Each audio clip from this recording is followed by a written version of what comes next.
친구 주님 날 친구로 부르셨네.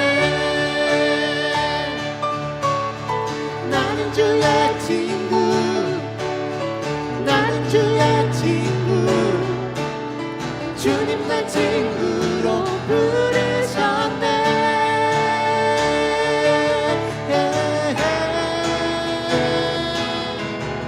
주님 어찌 날 생각하시는지 들으시는지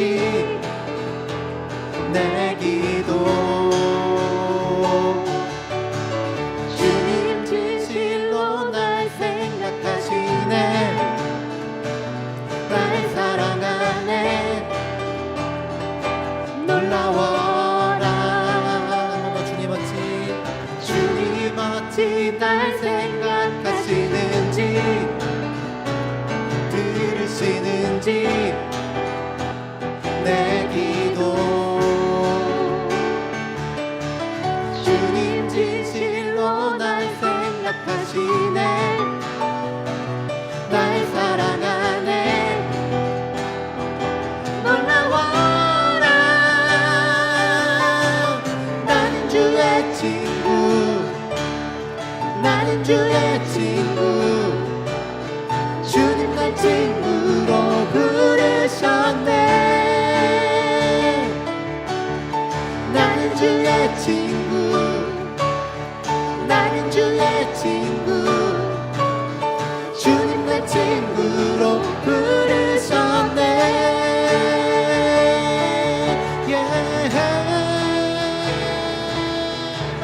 주님 어찌 날 생각하시는지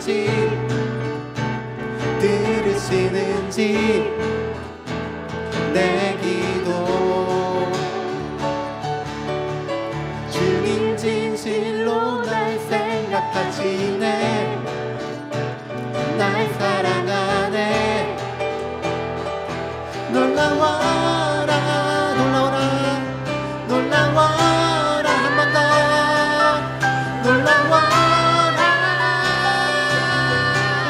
나는 주의 친구 나는 주의 친구 주님 날 친구로 부르셨네.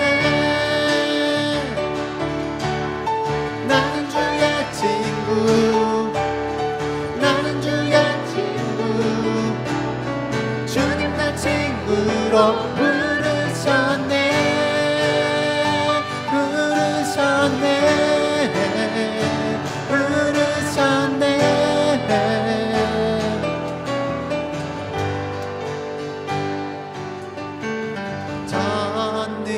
전능하신 영광의 주 주는 내 친구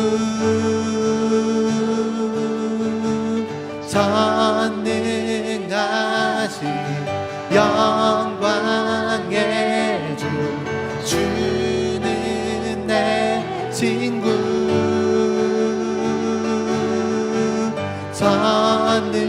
전능하신 영광의 주 주는 내 친구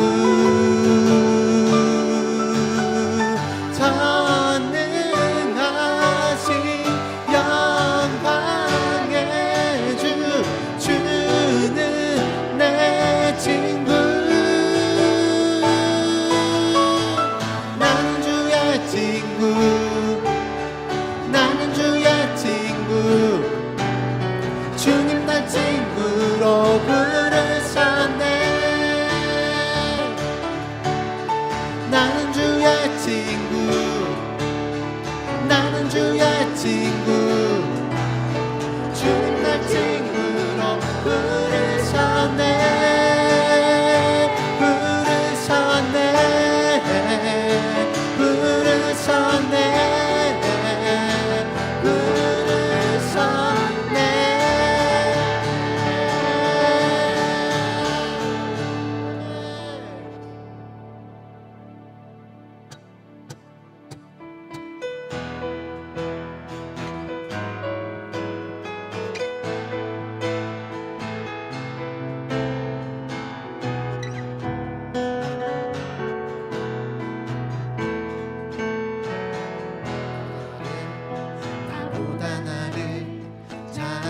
잘하시는 주님, 내가 주를 떠나 어디로 가겠나이까.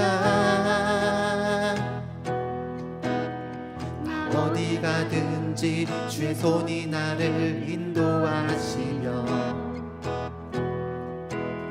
주의 오른손이 나를 붙드시리다. 나를 창세전부터 계획하시고 지금까지 인도하시네. 하나님이여 주의 생각이 어찌 그리 보배로우신지요.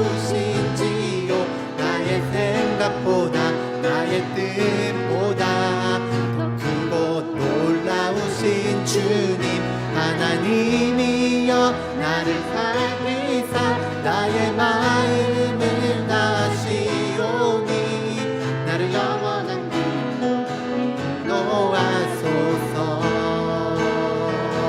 나보다 나를 잘하시는 주님, 내가 주를 떠나 어디로 가겠나이까. 주는 어딜 가든지 주의 손이 나를 인도하시며 주의 오른손이 나를 붙드시리다. 나를 창세전부터 계획하시고 지금까지 인도하시네. 하나님이여 주의 생각이 어찌 그리 보배로우신지요. 나의 생각보다 나의 뜻보다 더 크고 놀라우신 주님, 하나님이여 나를 살피사 나의 마음을 다시오니 나를 영원한 길로 인도하. 하나님이여 주의 생각이 어찌 그리 보배로우신지요. 나의 생각보다 나의 뜻보다 더 크고 놀라우신 주님, 하나님이여 나를 살피사 나의 마음을 다시오니 나를 영원한 길로 인도하. 하나님이여 주의 생각이 어찌 그리 보배로우신지요.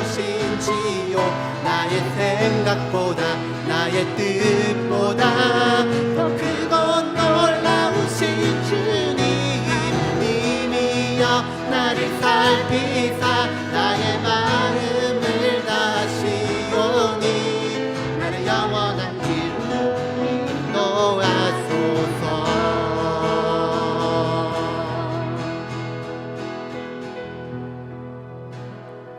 주님 내 길을 잘 아시고 내 걸음하시네. 어둠에서 빛을 내시는 그분을 믿네.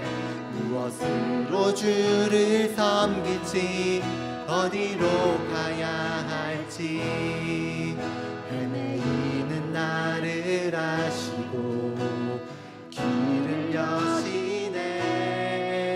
한번 더 주님 내 길을, 주님 내 길을 잘 아시고 내 걸음하시네.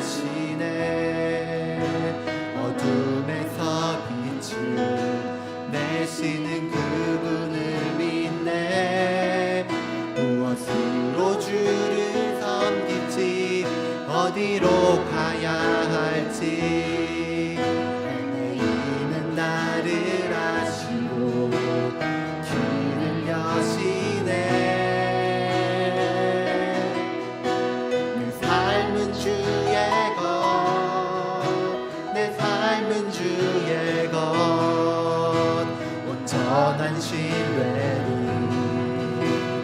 주께 드리네.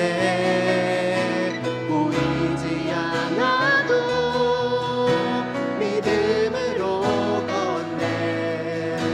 주 영광 바라보며 주만 따르네.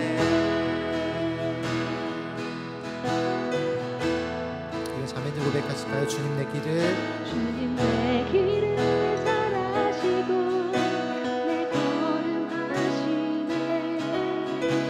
어둠에서 빛을 내시는 그분을 믿네. 무엇으로 주를 섬길지 어디로 가야 할지 헤매이는 나를 아시고 길을 여시네. 형제님들 고백하십니다. 주님 내 길을 주님 내 길을 잘 아시고 내 걸음 하시네. 어둠에서 빛을 내시는 그분을 믿네. 무엇으로 주를 섬길지 어디로 가야 할지 헤매이는 나를 아시고 길을 여시네. 우리 함께 고백하십시다. 내 삶은 주의 것, 내 삶은 주의 것, 온전한 신뢰를 주께 드리네. 보이지 않아도 믿음으로 걷네. 주 영광 바라보며 주만 따르네. 한번 내 삶은 주의 것, 내 삶은 주의 것, 내 삶은 주의 것, 온전한 신뢰를 주께 드리네. 보이지 않아도 믿음으로 걷네. 주 영광 바라보며 주만 따르네. 좁은 길을 따르라, 좁은 길을 따르라. 승리의 주 영원한 생명 되시네. 고난 중에 순종을 배워가며 너의 모든 삶 맡겨드리라. 한 번 더 좁은 길을 따르라, 좁은 길을 따르라. 승리의 주 영원한 생명 되시네. 고난 중에 순종을 배워가며 너의 모든 삶 맡겨드리라. 삶은 주의 것, 내 삶은 주의 것, 온전한 신뢰를 주께 드리네. 보이지 않아도 믿음으로 걷네. 주 영광 바라보며 주만 따. 한 번 더 내 삶은 주의 것, 내 삶은 주의 것, 내 삶은 주의 것, 온전한 신뢰를 주께 드리네. 보이지 않아도 믿음으로 걷네. 주 영광 바라, 주 영광 바라보며 주 영광 바라, 주 영광 바라보며 주 영광 바라보며 주만 따르네. 내 삶은 주의 것, 내 삶은 주의 것, 온전한 신뢰를 주께 드리네.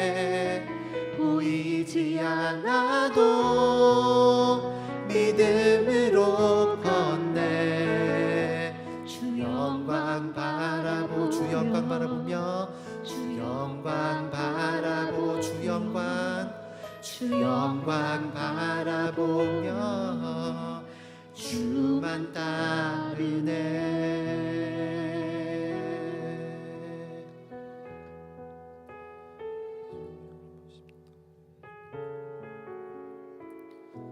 우리가 마지막 한 번 더 같이 기도하실 때에 우리가 찬양을 고백한 것처럼 주님이 그런 분이십니다라고 고백하십시다. 우리를 잘 아시는, 우리를 자녀 삼으신 분이시고 우리 친구 되시는 분이시고 우리에게 먼저 찾아오셔서 당신을 계시하시는 분이시고 우리 삶을 인도하시는 분이십니다라고 우리 다시 한번 우리 하나님의 성품을 다시 한번 이름을 높여드리시면서 한 번 더 같이 기도하십시다. 같이 기도하시겠습니다.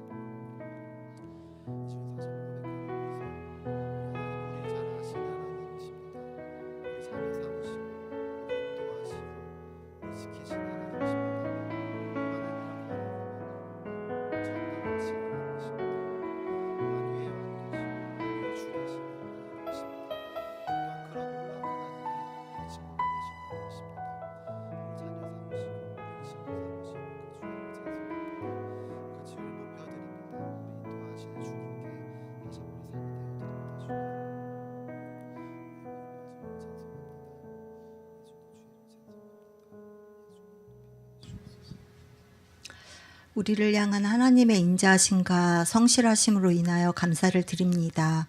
우리에 대한 하나님의 오래 참으심과 긍휼히 여기시는 은혜로 말미암아 살아가고 있음에 감사를 드립니다.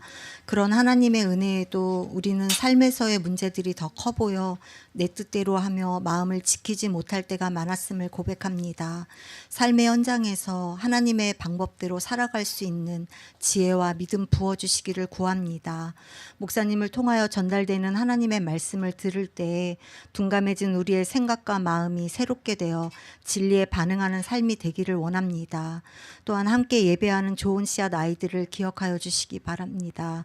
하나님의 말씀대로 사는 것이 어리석고 이 시대에 맞지 않는 것처럼 여겨질 때에도 자신이 무엇을 선택하고 믿어야 하는지 깨닫는 은혜가 있기를 구합니다.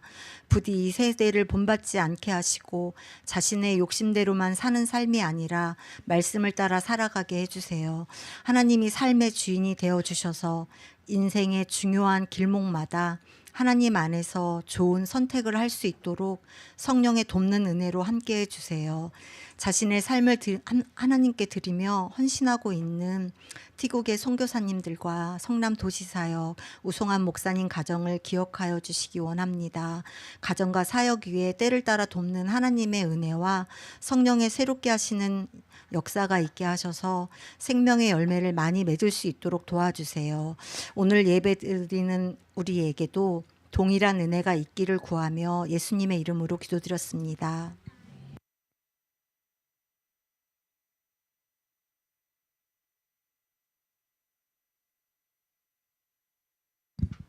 함께 말씀 보시겠습니다. 함께 보신 말씀은 고린도전서 말씀이고요. 3장 말씀 같이 보도록 하겠습니다. 고린도전서 3장 1절부터 9절까지 말씀 같이 읽고 말씀 나누도록 하겠습니다. 고린도전서 3장 1절부터 9절까지입니다. 9절이기 때문에 교독하면 좋을 것 같습니다. 홀수절은 자매님들이 먼저, 짝수절은 형제님들이, 마지막 절은 함께 있는 방식으로 말씀 교독하도록 하겠습니다. 고린도전서 3장 1절부터 9절까지 자매님들 먼저 읽어주시면 되겠습니다. 시작.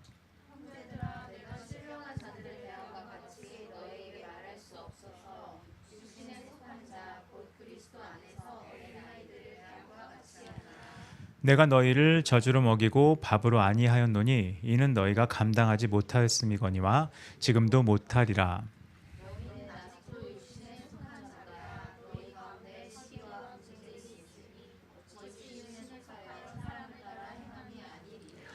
어떤 이는 말하되 나는 바울에게라 하고 다른 이는 나는 아볼로에게라 하니 너희가 육의 사람이 아니리요.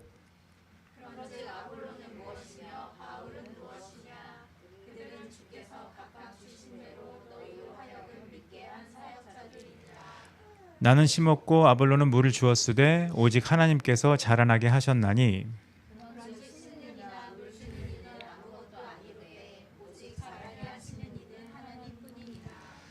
심는 이와 물 주는 이는 한 가지이나 각각 자기가 일한 대로 자기의 상을 받으리라. 함께 읽겠습니다. 우리는 하나님의 동역자들이요 너희는 하나님의 밭이요 하나님의 집이니라. 아멘.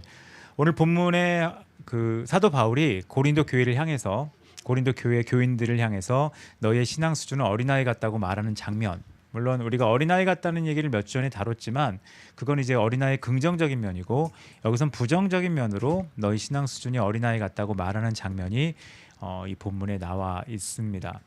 고린도 교회에 있는 고린도 교인들은 구원을 받았습니다.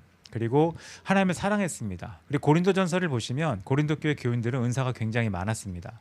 은사도 굉장히 많았고 하나님을 사랑했고 열심히 활동하던 사람들이 구원을 받았음에도 불구하고 여전히 세상적인 관념과 습관으로 교회를 다니고 있는 모습, 그러니까 신앙적으로는 뜨겁고 하나님을 사랑하고 또 성령의 은사도 폭발적으로 가지고 있었고 어쩌면 복음에 대한 열정도 가지고 있었음에도 불구하고 세상적인 관점과 습관으로 교회를 다니고 있는 이 사람들의 모습을 보고 바울이 냉정하게 너의 신앙 수준이 어린아이 같다고 말하는 것이 이 본문에 담겨져 있다는 겁니다.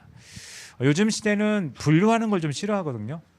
분류하는 걸 싫어서 이기고 지고 뭐 잘나고 못나고 이런 걸 분류하기 싫어해서 뭐 기사를 보면 초등학교에서 체육대회를 안 하고 뭐 이겼다 졌다 얘기를 하지 않고 이런 얘기들이 생길 정도로 뭔가 분류를 굉장히 싫어하는 시대에 살고 있고, 특히 이제 교회에서 누구는 신앙이 좋고 누구는 신앙이 나쁘다는 얘기를 하면 굉장히 상처받을 그런 시대에 살고 있지만 성경은 그 신앙 수준에 대해서 명확하고 냉정하게 언급을 하고 있습니다.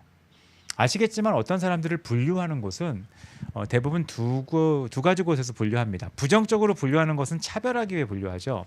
하지만 긍정적으로 분류하는 곳은 두 군데라고 생각합니다. 교육은 사람을 분류합니다. 왜냐하면 성장을 하고 배워야 될 때 교육의 수준을 같다고 말해버리면 성장하지 않습니다.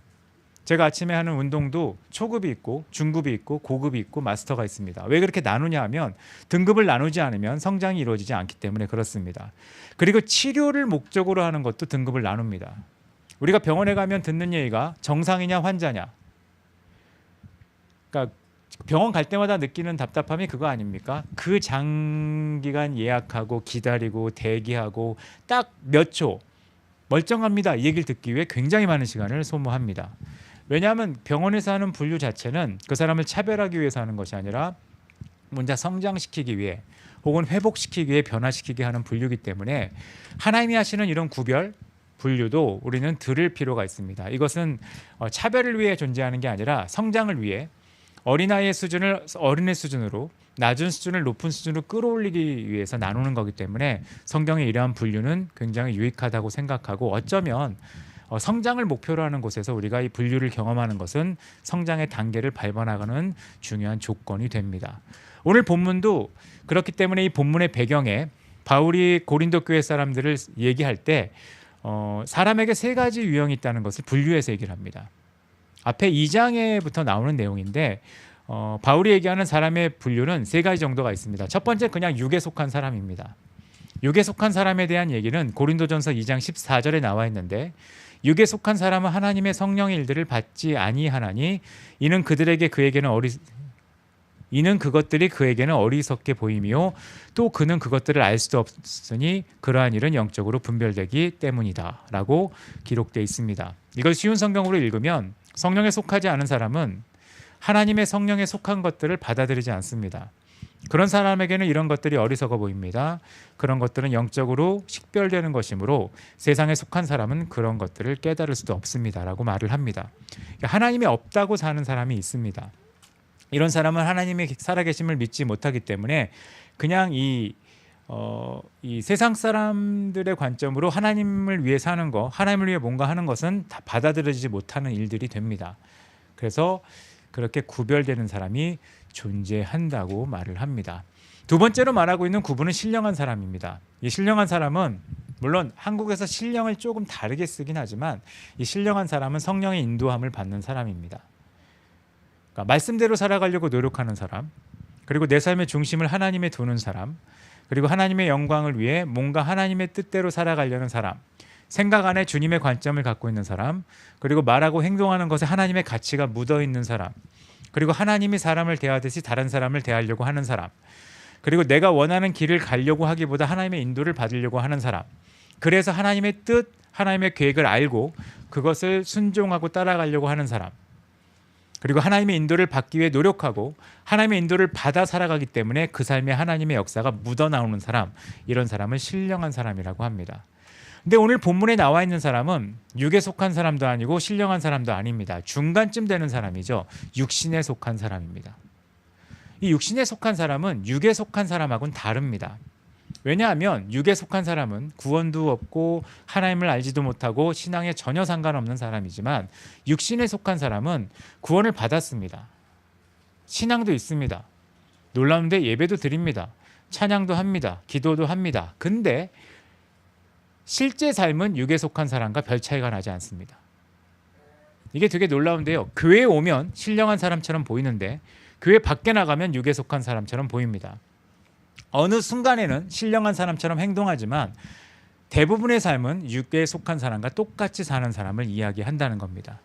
이것은 구원은 받았지만 옛사람의 습성에서 빠져나오지 못했고 아직 복음의 핵심대로 살지 못하는, 그래서 세상에서 볼 때 야, 하나님 믿는 사람이 뭐 저러냐, 믿지 않는 사람보다 더하다, 더 나쁘다라고 말을 듣는 그런 사람의 특징을 갖고 있다는 겁니다. 그러니까 구원은 뭔가 확보한 것처럼 살지만 실제로 삶은 믿지 않는 자와 구별이 전혀 되지 않기 때문에 세상에서 그들을 통해 하나님을 볼 수 없는 사람, 그런 사람을 육신에 속한 사람이라고 얘기를 합니다. 그런 사람의 특징을 오늘 본문에서는 어린아이라고 말을 합니다.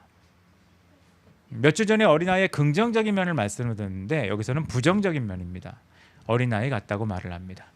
여기서 어린아이 같다는 말은 몇 가지 뜻이 있습니다. 첫 번째, 이해력이 부족하다는 겁니다. 어린아이의 단점은 이해력이 부족합니다. 이해력이 부족하다는 얘기는 아이가 나쁘고 악하다는 뜻이 아니라 잘 못 알아듣는다는 겁니다. 2절에 비유로 얘기하거든요. 내가 너희를 젖으로 먹이고 밥으로 아니한다. 왜죠? 감당하지 못한다는 겁니다. 밥처럼 딱딱한 걸 씹지 못하는, 그러니까 젖 정도를 줘야 된다는 겁니다. 원래 밥이라는 말은 원래 원어로는 굳은 음식이거든요. 굳은 음식은 씹어야 되고 내가 소화를 시켜야 되는 음식입니다. 근데 젖은, 그러니까 소화는 시키죠. 하지만 내가 씹는 과정이나 이거를 해결하는 과정이 전혀 없이 그냥 몸에 들어오는 것을 이야기하는 겁니다. 이빨이 없는 것이죠. 이빨이 없어 씹지 못하고 그대로 만약 그 음식을, 굳은 음식을 섭취하면 배탈이 날 그런 사람의 상태를 이야기하는 겁니다. 고린도 교회 성도들은 이렇게 어린아이였습니다. 그래서 조금만 대가 지불하는 얘기, 조금만 희생해야 되는 얘기, 조금만 수고해야 되는 얘기, 조금만 죄가 있다는 얘기를, 조금만 회개가 필요하다는 얘기, 조금만 대가 지불에 뭔가를 언급해도 이해를 하지 못합니다. 아니 꼭 그렇게까지 믿어야 되나요? 아니면 예수 믿으면 잘 돼야 되는데 왜 나에겐 이런 일이 생기죠? 뭔가 조금만 내가 소화시키거나 씹어야 될 일이 생기면 그거를 받아들이지 못한다는 겁니다.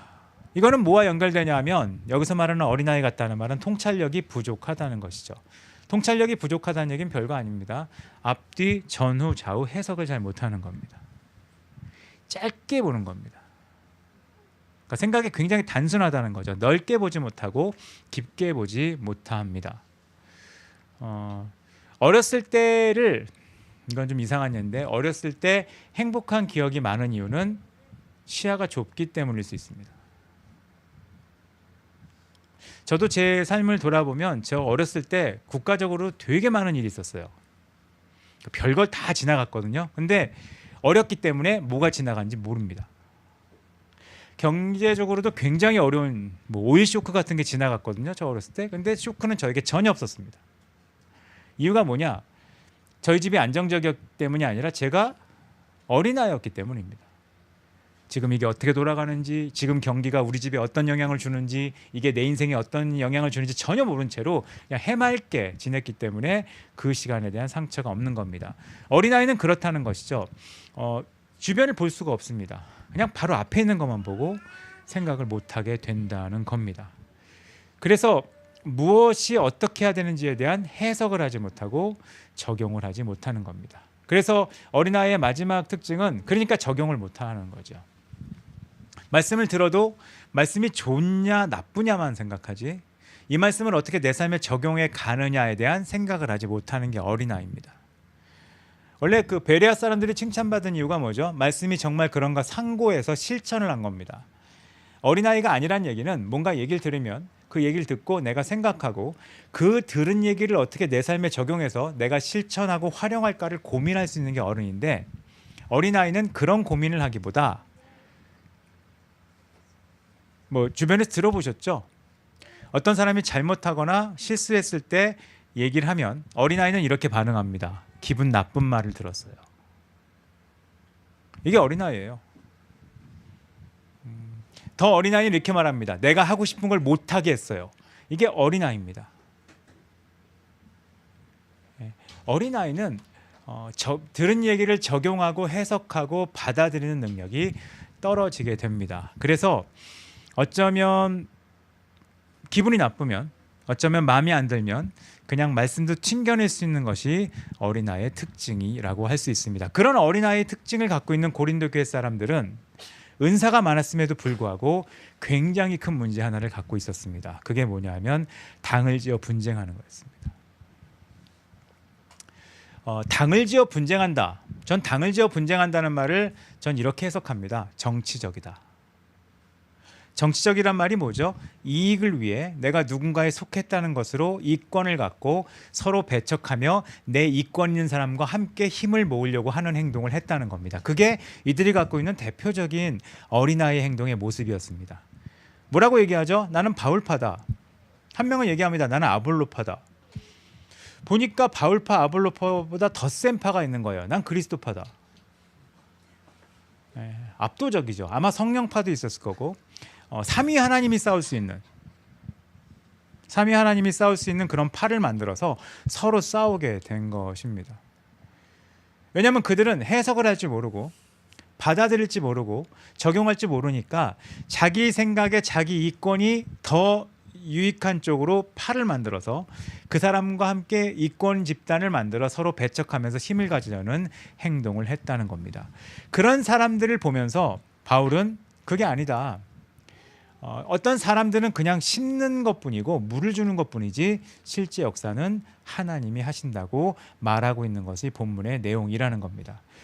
여러분도 아마 누군가를 보셨을 때 사람을 드러내는 혹은 자신을 드러내는 혹은 어떤 사람을 더 높이 얘기하는 사람들은 신앙이 좋은 것보다 당을 짓는 걸 좋아하는 사람일 수도 있습니다. 칼빈이 얘기했거든요. 내 무덤에 비석을 세우지 마라. 근데 칼빈을 추종하는 수많은 사람들은 자신이 칼빈주의라는 것으로 당을 만들려고 더 힘을 쓰는 것을 가끔 봅니다. 또 저희 교단은 개혁주의를 외치는 칼빈주의이기 때문에 제가 학교 다니면서 칼빈주의를 더 세게 신봉하는 사람들을 되게 싫어했거든요. 왜냐하면 그 사람들은 진리를 소유했다는 생각으로, 진리를 소유한 거와 진리를 행하는 건 다르거든요.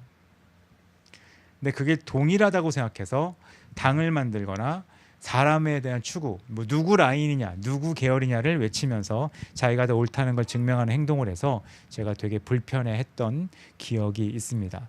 사역은 그런 겁니다. 사역은 누구를 따라 누구를 드러내는 게 아닙니다. 하나님을 위해 산다는 것은 나를 드러내고 나를 높이는 게 아니라는 겁니다.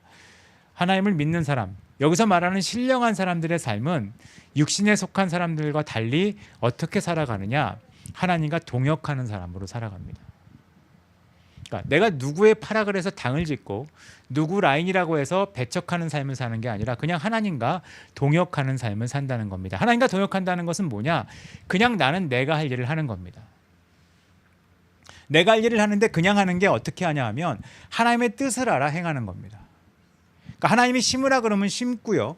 물을 주라 그러면 물을 주는 겁니다. 대신에 그 결과가 어떻게 나오든 그것을 내가 책임지려고 하지 않는 겁니다. 사실 이런 게 필요한 시대라고 생각합니다. 한때 우리나라에서 굉장히 오랫동안 이런 조건으로 많이 얘기했습니다. 예배드리면 어떻게 됩니다. 기도하면 어떻게 됩니다. 사역하면 어떻게 됩니다. 이런 조건들을 제시하면서 사람을 끌어모으는 일을 했습니다. 근데 실제로 우리가 하나님의 사역자라면, 동역자라면 어떻게 살아야 되냐? 예배를 해야 되기 때문에 예배하는 겁니다.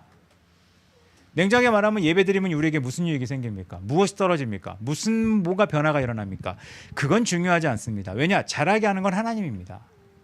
결과를 내는 건 하나님입니다. 우리가 할 일은 해야 할 일을 그냥 하는 겁니다. 묵묵히. 그걸 하면 무슨 결과가 나오냐요? 아니요. 묵묵히 하는 겁니다. 하나님이 하라고 하는 일을 하는 겁니다. 좀 더 자세히 말하면 하나님이 하라는 일을 하나님이 내게 주신 달란트를 활용해서 아니면 내게 주신 적성을 활용해서 내게 주신 어떤 특징을 활용해서 묵묵히 하는 겁니다. 그냥 심으면 됩니다. 내가 자녀들을 양육하는 것도 그냥 하나님 뜻대로 심으면 됩니다.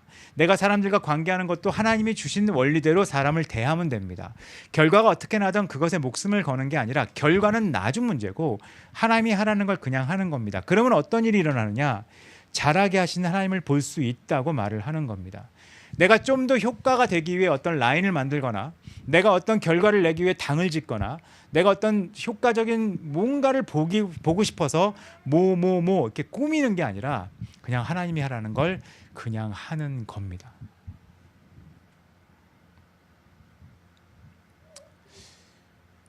지난주도 한번 말씀드렸나요? 저희 또래는 여러분들 뭐 언뜻 제 또래라고 칩시다. 저희 또래는 부흥을 경험했던 세대죠. 부흥을 경험했던 세대들은 그런 기억이 있습니다. 왜 부흥이 일어났을까? 뭔가 하나님의 역사가 왜 일어났을까? 하나님의 역사가 일어났던 때는 비슷한 특징이 있는 것 같아요. 첫 번째는 사실 뭐 제일 어려운 건데 하나님이 부흥을 일으키는 때는 몰라요. 하나님이 알아서 하시는 거기 때문에. 근데 분명히 아는 게 뭔지 아세요? 부흥을 일으키려고 했던 때는 부흥이 일어난 적은 없습니다. 그럼 하나님의 역사는 언제 일어났냐? 부흥을 꿈꾸지 않는 사람들, 아니 부흥이 뭔지 모르는 사람들이 그냥 하나님이 하라는 일을 했을 때예요. 그러니까 미련해 보여도 그냥 했을 때입니다. 이게 더 효과가 있어서, 이게 더 폼이 나서.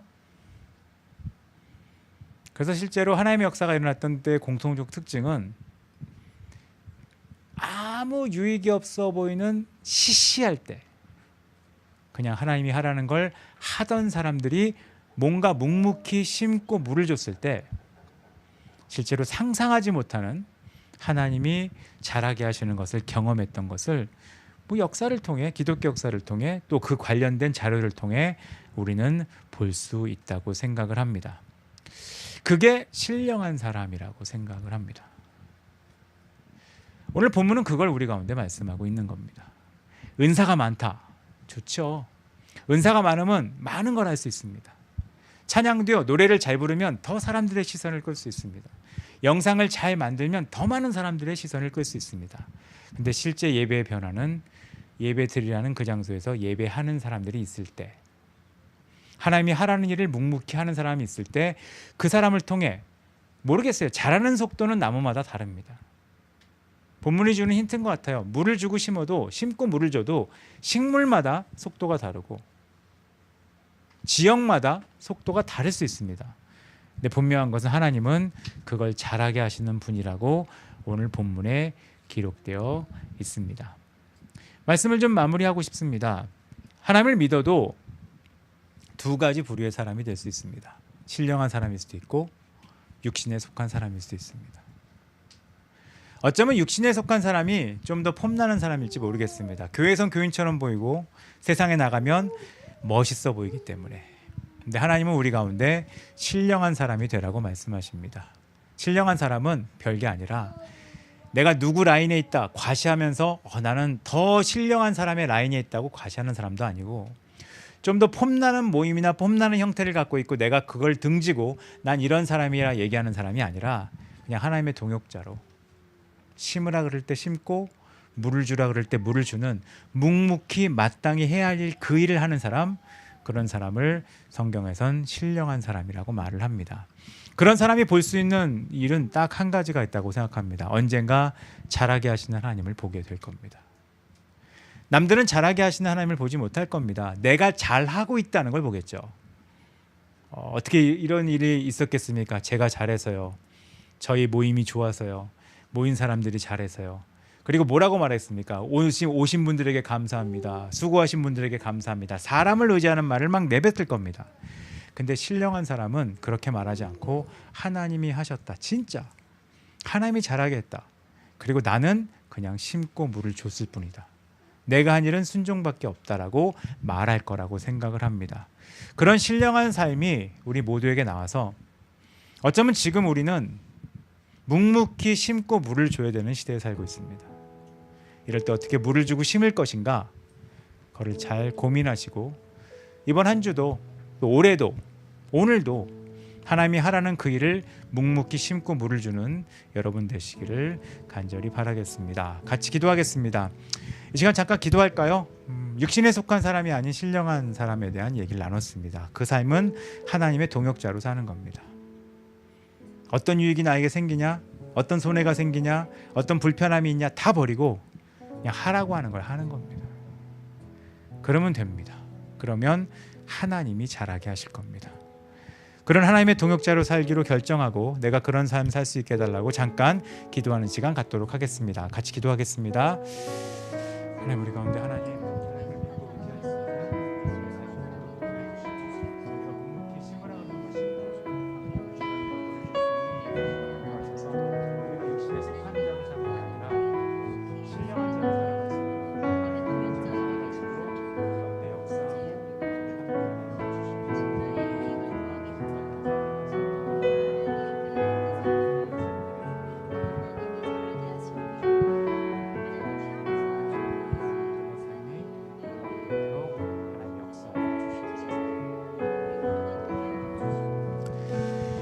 하나님, 육신에 속한 사람이 아닌 신령한 사람이 되기를 간구합니다. 우리가 교회에서는 신령한 사람처럼 보이고 밖에서는 육에 속한 사람처럼 보이는 그런 이중적 삶이 아닌 정말 하나님 앞에 신령한 사람으로 살 수 있도록 인도하셔서 나를 드러내기 위해 당을 만들고 누구를 앞에 내세우고 혹은 나를 드러내고 이렇게 사는 사람이 아닌 하나님을 드러내고 하나님께 순종하며 주님을 따라가는, 묵묵히 주님이 하라는 일에 순종하며 심고 물을 줄 수 있는 그런 삶이 우리 가운데 있게 하셔서 우리가 나중에 자랑하게 되는 것이 내가 아니라, 내가 속한 무언 것이 아니라 자라게 하신 하나님, 역사하신 하나님, 행하신 하나님을 고백하며 주님께 영광 돌릴 수 있는 삶이 우리 모두 가운데 나올 수 있도록 역사하여 주시옵소서. 지금은 우리 주 예수 그리스도의 은혜와 아버지 하나님의 놀라우신 사랑과 성령 하나님의 교통하심이 하나님의 뜻을 따라 묵묵히 하란 대로 심고 물을 주며 하나님이 하실 놀라운 일을 바라보기로 결정한 여기 있는 모든 한 명 한 명의 삶 위에 이제로부터 영까지 함께 있을지어다. 아멘.